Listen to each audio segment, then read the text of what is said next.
Joining me to have this conversation, we're asking this pointed question. Is Ghana failing the security litmus test? Is Ghana failing the security litmus test? Richard Kumado is a fraud and security consultant. He's joining us via Zoom. Dr. Ishmael Norman is the president and founder of ISTIS. And also, Mr. Adam Bona is the chief servant at Security Warehouse. So I got three men with me to discuss this conversation.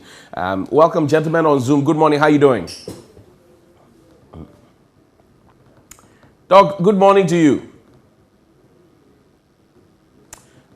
Richard, your microphone is muted. You may have to unmute it for me. Okay, I'm good. Great. Good to have you. Doc, how are you doing? Good morning to you, Dr. Norman. Hello, Dr. Norman. Well, I'm sure we can connect. Adam, how are you doing? Good I'm morning. well, thank you. So the IGP has been responding to you. You said it's time for him to go. And he says, well, we are not in heaven, and anybody who says he's not on top of issues really doesn't know what he's talking about. Your initial comments? Well, good morning, and good morning to my colleagues, who are part of this program. Well, my initial comment, I would say regrettable. I wasn't expecting him in that high office. In fact, you can count since independence how many IGPs we have had. And so it's a position of trust. It's a position that is well respected. And so it is not everything as a leader you respond to. If you come under criticism, whether you feel you are performing or you are not performing, sometimes you have to probably take a step back and do a proper evaluation of yourself, a proper evaluation of what is being discussed before you comment. But unfortunately, he did. And most people don't know. IG, myself and him, we are good friends. Right. Oh yes, we are. You can, if you have his number, you can ask him. We are really good friends. I see. We are good friends. For those who don't know, IGP, when he was deputy, before he became, he took over from, we've been good friends. So he's not somebody, I will just get up and say, go home if I don't think that probably he's done enough and it's time to go. Right. And usually I think those people who you can say are your friends should be the ones who should tell you when the time is up. Right. And so I am just saying that it's time he should go. And the comment he passed, where he passed the comment, I find that also regrettable because, you see, as a chief constable, you are the first person in the Ghana police. That's right. And as an IGP, is one thing most people don't know. The IGP's work is not to the people of Ghana. Okay. As an IGP, your work is to police officers first. When the welfare of your officers is well taken care of by you, right, then the police officers in turn work to protect the citizens.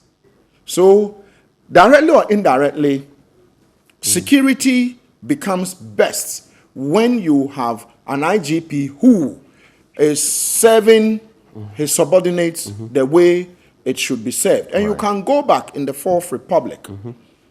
IGP Peter Namfuri. IGP Peter Namfuri was one person who, you touch a police officer in a community, the whole community is likely to be touched. Right. And so if you were a criminal and you needed to watch your steps if you had to touch, what do you call it, any of his men. And you can go back to Patrick Quatin, you can look at Al Hassan, you can look at Kudalo, all the way to, what's the name? Apietu. You remember what's the name? The Ashilevi's death. Right. It happened during Apietu's time. Right. How long did it take? It didn't take long. Most of these people who broke jail, most of them were arrested. Okay. Let me go to Mr. Kumado. Mr. Kumado, good morning to you. What would be your initial assessment of the state of security in Ghana? Oh, definitely, we have some few issues in the recent past, and it wasn't long ago when the man in charge of internal security, the Minister for Interior, had a press conference and he was lamenting about some issues he wasn't happy about, and he stressed the fact that we are having so many road accidents, gun violence is on the increase, armed robbery. Then at the back of that one, the IGP came to say that on the face of what is happening, we're going to adopt new strategies to curb internal crime. Then the minister himself, the president himself, launching the national security policy for the Ministry of National Security as a working document.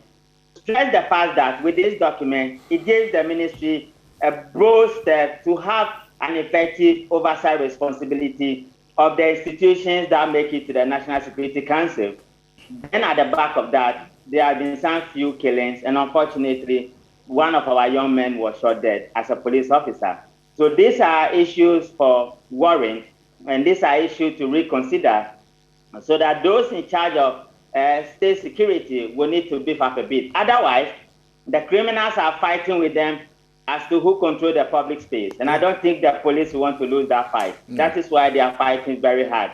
Considering the tone of the IGP's letter, that the investigation into the bullion van robbery should be done by the CID boss, and giving another stress warning to the third-party service provider in the financial sector, in the one providing the bullion van, that if you don't live to the specifications, we go to withdraw our men. You don't need a soothsayer, a prophet to tell you that we are struggling a little bit in the public space in terms of security and safety. I see. Well, we'll share with you some detail regarding the crime rate in this country, year-on-year analysis, and that's what you see on your screen, year-on-year analysis on what our crime situation looks like. And we will share this with you because we want you to put a certain, thing in perspective, that conversation. But Adam, there's also, Richard ended on one point. So somebody is murdered. Police announces that the murder has been committed. Then police puts a bounty on top of it. Ahmed Swale's bounty is still lying. And you can name so many of other bounties that are lying down, uncollected. Crime remains unsolved. Do the bounties really help? You know, somehow the bounties would have helped if probably we are doing, proper analysis of what we want to achieve. Before putting up the bounty. So, for instance, I have heard or I have seen that 20,000 bounty is on the head, bring information and get 20,000. My reaction is that a bounty is good, but 20,000 is woefully inadequate. Why? First of all, these guys had an AK-47. These guys came in, I think 6 of them, we are told, about 6. Yeah.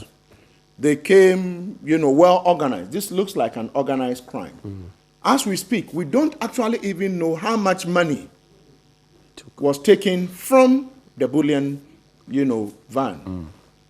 If assuming they took 200,000, okay, that is 10% of what they took.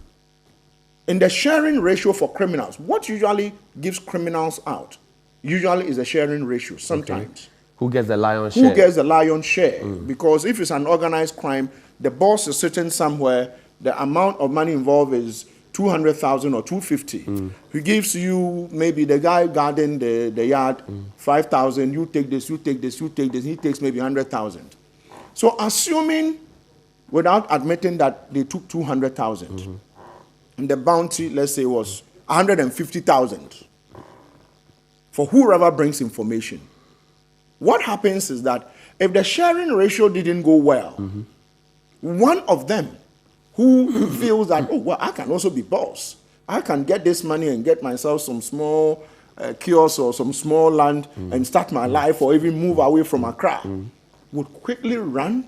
Chances are that come and give you credible information that would lead to the apprehension of this culprit. Right. But when you put 20,000, the guys look for 20,000. If I leak this information and the guys kill me, what have I done? Right. And so you want to make it as huge, like Osama bin Laden's own. America put him at $10 million. People kept bringing information out till they realized that, and they kept increasing. But eventually, it was some of this info. The guy, someone leaked the information because of the 10 million. That's right. And it became, yes. That's so right. my point is that if you give this, because at the moment, we should have also even known. Maybe you live in a community, you are not part of the crime, but you know these guys who committed this crime, and you are told that they took 200 or 300,000, and you are told that half of that money they stole, they've taken it, but we want to give 50% of that money to, what's the name? Whoever bring, informants who bring the money. Right. That way it is, you know, motivational enough. But when you do 10,000, I have heard 10,000 for, you know, people who are there. 5,000. When you do that, because seriously, the bank has lost money, right? If the bank, I'm sure the police could have collaborated with the bank, sat in a room and said, they stole 300,000, you know, because one of our officers died and want to get these people out of society. We need to put another 300,000 out there and say, bring them. Can we afford it? That's the question. It is not about, you see, but can we afford to lose an AK-47? Can we afford, because an AK-47 was stolen. A police officer is less than a year old in the police service. Right. He's been killed. A woman has been killed. Maybe this is an organized crime. Some information coming in from one of the communities says there was violent robbery somewhere. It's yet to be substantiated. It's actually correct. The ASP there has confirmed for some place in the Ashanti region that just this morning, another bloody robbery attack at Manso Mosi Krom. The ASP has in charge has confirmed that to us.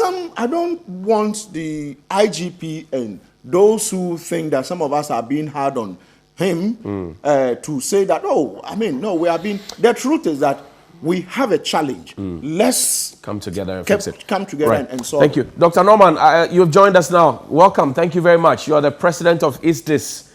Good morning, Dr. Norman. Hello, Dr. Norman. Well, we still don't have him. Richard, let me come to you. So let's look at the reward system. We have spoken about bounty, which is for the public. But let's look at the reward system for those who are serving. The uniformed men and women, those who are doing investigative work and all of that. Is it your opinion that we're doing it the right way, such that every 4 years somebody expects to get promoted, whether their crime rate within their division has risen or not? They know that, after 4 years, I will be promoted from, say, ASP to DSP, and that progress would happen. What do you know?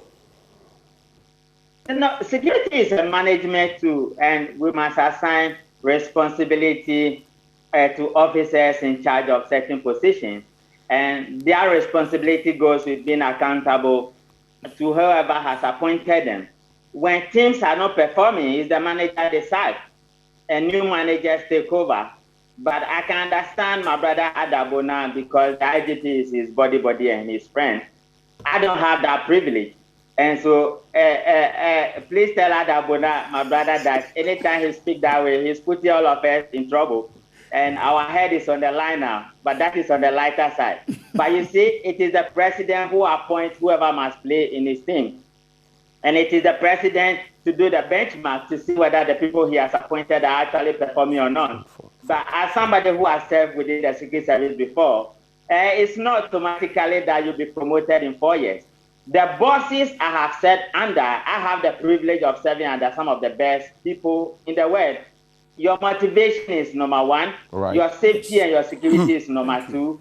And what makes you do the job is their option. And once they provide us with those ones, we are able to deliver at all times without mumbling. But once officers are not motivated enough, then it becomes a major issue, a de facto issue for performance. Then you also realize that welfare has become an issue, where police officers are hanging themselves and writing notes that they have had it enough. Our police service we have now, the heads of the departments will need to look at it again and find out what is actually not going right, and let's fix it. Where we are doing well, let's enhance it. You remember somebody just left your studio saying that they have employed many more people as ever. Right. As we employ people, over-expanding will also lead to cash flow issues, because I'm a finance person. But then we will need to look at it again and see whether, do we have the numbers out there? Are we providing them with the right requisite so they don't get compromised and they don't get connived in some of these issues we are having. I see. From where I sit, I think we can do far better than what we are doing. Okay, so now the question is, you are talking about motivation. If I enter the service, officer corps as an ASP, if I enter the immigration service, I enter the prisons, wherever it is, I know that in 4 years my promotion must come. And I know that I'm working either to become Director General of Prisons, IGP, Comptroller General, whatever it is. But where we have a big appetite for retired people being kept at the top, blocking all the young people to get there, what kind of motivation is there? No, definitely within the police service, over the years, even before Alassane became an IGP, there has been an issue at the top. In management, we call it the red tape. The top is getting choked, and there's a battle for who become the IGP. The internal conflict is even bigger than what you see on the platform of NDC and MPP. The fighting in between is just huge. And once they are fighting among themselves, and leadership is not one in performance of what has been assigned to them as police officers, they themselves have been battling, and the backbiting is too much. Look at the process, what took Apietu out. There was undermining, and there was compromising, and there were so many things that went against Apietu. And I've always said Apietu is a very fine police officer. But you see the way he was brought through the back door, and you see the way he was kicked out as nobody. The police officers, the BNI, the immigration, and all the institutions that make it to the National Security Council will need to work together as big boys and work effectively, and do not allow politicians to influence their ranks. Because you know what? No politician will survive or can survive without these big boys. Okay. And yet, instead of waiting for the politicians to come to them, you will see them dressing in their uniforms, including the military, and they go to the politicians, and the politicians tell them what they want. It is a demotivating factor for themselves. They don't take them seriously, and they think we can do away with you. You cannot do away with some of the big boys who are making it to the top or who have made it to the top. Right. It's a tradecraft. It is not politics. It is security management, and we are specialized trained people to do it. So they must learn from what has happened to their people, and they must do it properly. Otherwise, it becomes a problem for them. And I have always said that politicians will come and go. We are security officers who work for politicians or with politicians in and out. But you know what? Ghana is your political party, and your professionalism will project what will become of you. Okay. I don't think many of the guys there are living by that standard. That is why they are throwing them left, right, center. I see. Dr. Norman, step in for me. Good morning. How are you doing, sir? Hello, Dr. Ismail Norman. He has a problem. Well, I'm sure Doc has a problem. Maybe we'll raise him on the telephone line and get his thought. I'd really want to hear Dr. Norman. So, Richard has ended on that point. Brings me to legacy. What will be the legacy of our IGP, this present IGP? What do you know to be his legacy? I'm not really very sure. Initially, he started very well. I mean, but my friend Commodore said I was going to, well, but when I say all of them are my friends, I mean, it's not just him. Right. It's not just him. You have maintained a relationship. Yes, I've maintained relationship with almost all of them. When I say the ranks within the Ghana Police Service, commissioners, I kind of work with all of them. Okay. But the truth is that, you see, my brother, if the thing is not good and you keep quiet, then you are doing a great disservice to the country. And as far as I'm concerned, I'm putting that friendship aside and saying, time is up. Right. Now, going back to legacy. It's difficult for me to put, a hand on that. He started very well by, before he became the substantive IGP, interdicting, I think some police officers some guns went missing. He was very swift to crack the whip. And so I thought that was obviously going to continue, because the more you get the police service to be disciplined, the better for all of us. And so I wanted to see more. But apart from the initial thing, it is difficult for me to put a hand on it. You can always talk about IGP Al-Hassan. He brought about the police visibility. Right. You can talk about P2. He brought the transformational agenda of the Ghana police. Some people say, well, it didn't work. I say that, well, it didn't work, but it brought about some amount of enthusiasm and us wanting a new police service. But in his time, it is difficult for me to tell, any reformation or any changes that I'll say he brought. It's difficult. It's difficult for you. Unless, of course, I stand to be corrected, but I have really not seen much when it comes to even engagement. Police engagement hasn't been what I was. When I say police, staffing their best and all I haven't seen much of that. But, well, like I said, if you look at his resume, I did.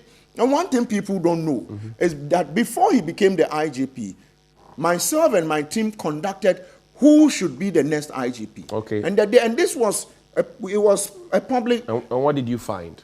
I mean, he actually became second. Okay. Because in his CV, he's the best police administrator. Okay. But when it comes to police operations, he actually fell short.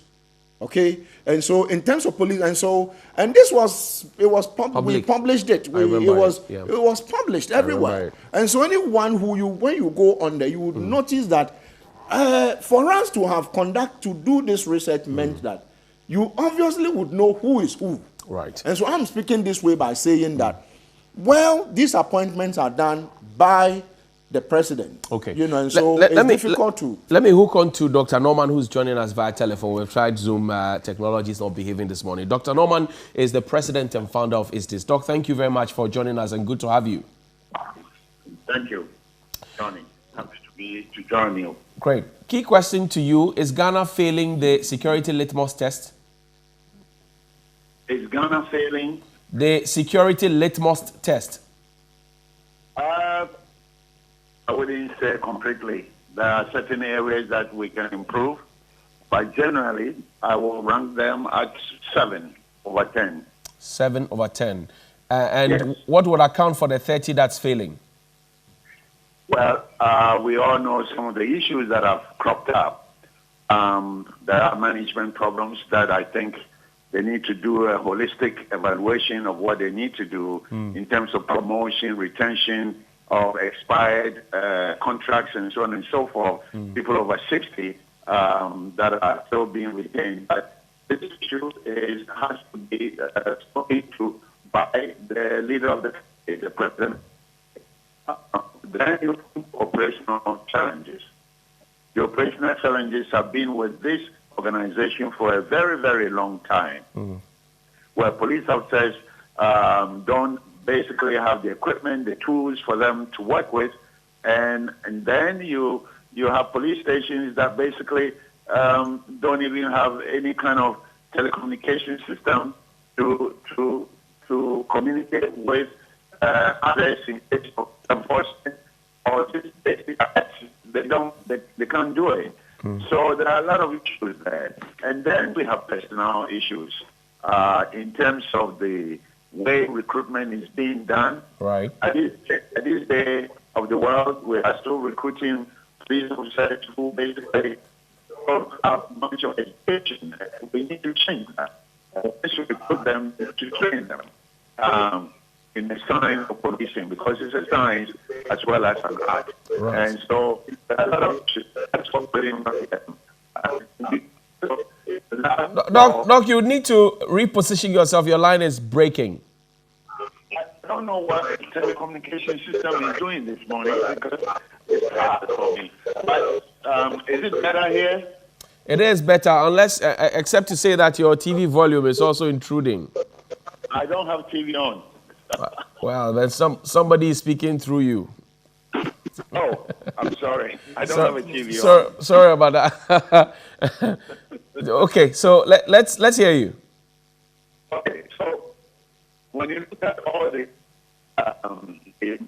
institutional issues and personal issues, there are gaps that are being exploited by the criminals, and that is what we are seeing now. But let us not be alarmist, because the rate of crime, as we've seen, has fallen. Violent crimes have also fallen. So we should watch this situation so that it doesn't get out of hand. Okay. So when people like Mr. Bonner speak, it's not because they have an agenda against anyone. It's because they want this country to be the safest it can be. Right.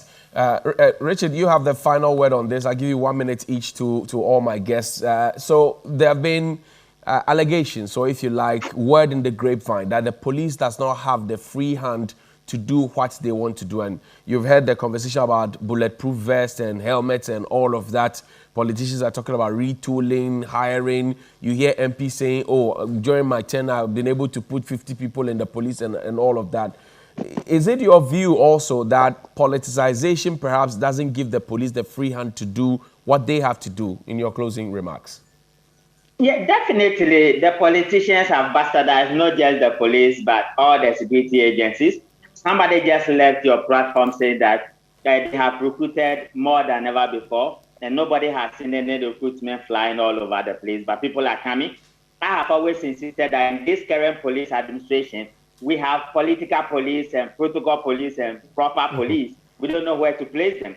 But we are talking about leadership here, police leadership.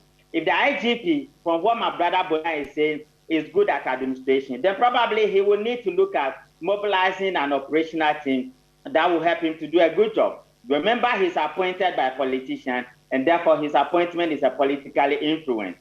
And he will do the line of the politicians. On the larger scale, the community, which is the larger community, people of Ghana, are complaining, are worrying about some levels of insecurity. I know they have the capacity. Let them put their heads together and see the best way forward. Okay. Adam, you want the IGP gone so that who will come? I don't want to. Well, there are names in the public domain. Kofi Boachi is there. Dampari is being mentioned. Madam Tiwa is being mentioned as well. What are the options? What are we looking at? You did a survey. When we did the survey, it was we narrowed it down to he himself. Then he was a deputy IGP. Right. We had COP Yohonu. We had Kofi Boachi. We had Madam Tiwa. There were 5 of them. Okay. Eventually, Yohonu came tops, followed by he himself, the deputy. Then Kofi Boachi, and then I think Mamiya Tiwa. I think, yeah, those were the people. Okay. But when you look at it, like I said, operationally, he hadn't done much operationally. And so probably the president could have looked at that. If you were looking at operationally, it was Yohonu and Kofi Boachi. Okay. These 2 people, that's right, operationally. On the ground. On the ground, when you are talking about galvanizing and, you know, and then probably even Mamiya Tiwa, operationally, also had a lot of things on, you know, she has done that we call up, we checked from the prisons, because then what they do, the work you do, usually reflects in the Ghana prisons, because then this person arrested this person and brought him and all that. But I probably, to end, I would say that. But you have not told me who possibly could be. No, I don't. I don't want to, or else. You know, the way I am believing. The people you shortlisted, it's now left with who and who and who? Oh, it's you have Mami Tiwa, you have Boachi. Kofi Boachi, you have Yohonu. It's left with 1 person. I can't remember. I think that person is retired now. Okay. Yes, it's left with 1 person. There were 5. Okay. Yes. So Dampari? No, he wasn't part okay. of it. Yes, he wasn't part. But is he qualified now? Oh yeah, well, I do think so. Yes, it depends on what the president is looking at. I see. But when we had a 12, we shortlisted 12 COPs. Okay. Eventually, when we spoke to 523 police officers, apart from the collecting CVs and all that, we spoke to 23 police officers. Okay. Because then after you need to do the analysis and analysis. No, because then an IGP, you work for the officers. Right. Just like my friend Komodo was saying. If they don't believe you, believe me, the work will not be done as it is reflecting today. Okay. And so for me, what I would say is that this time around, the president of the republic should go out there and speak to as many police officers as possible. Well, Doomsaw is real, is it not? Bona, your final thoughts. Yeah, so what I would say is that they should speak to as many police officers, not just senior officers, those on the ground, the operational officers, you know, speak to them, let them know who do you think should lead you. Should lead you. Right. Then apart from that, I did hear about resources. Okay. I must say, those of us who work with these officers, that this particular administration has put so much resources into the Ghana police today. But like I tell you, you know what? Even if the police service today, they give them one chopper is to an officer. They give them one bullion van is to an officer. And the structure is not good. It will still not work. And so mine is that, today go and check. I mean, these 4,000, 5,000 fragmented jackets, why are they not using them? Okay. These are operational matters. I hear you. Dr. Norman, you have the final word on this. And the question on my mind is our police enough, and should the people be feeling safe at this point, Dr. Norman?